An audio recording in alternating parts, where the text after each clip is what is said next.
Once upon a time, in a kingdom far away, there lived a princess named Snow White.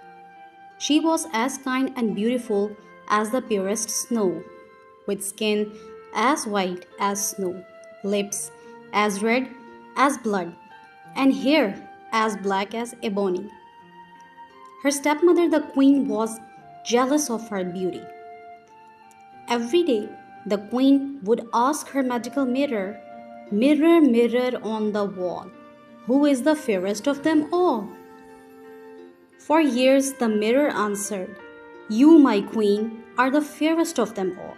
But one day, the mirror responded, "Snow White is the fairest of them all." In a fit of jealousy, the queen sent a huntsman to take Snow White into the forest and kill her.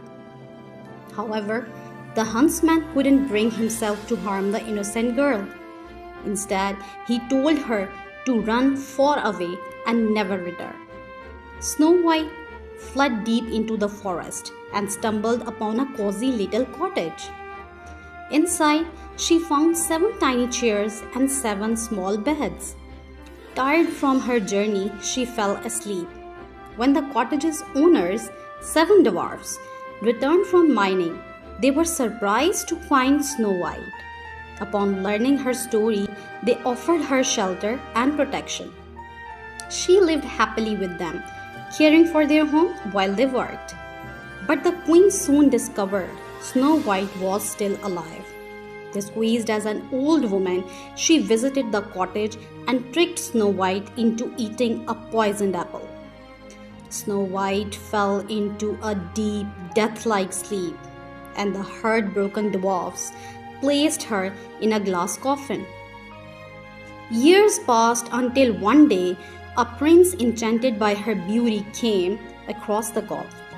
He kissed Snow White, and the spell was broken. She awoke, and they fell in love. The prince took Snow White to his castle, where they lived happily ever after. While the wicked queen met her downfall, never to harm anyone again. And so, kindness and love triumphed over evil, and Snow White's tale became a legend of courage and hope.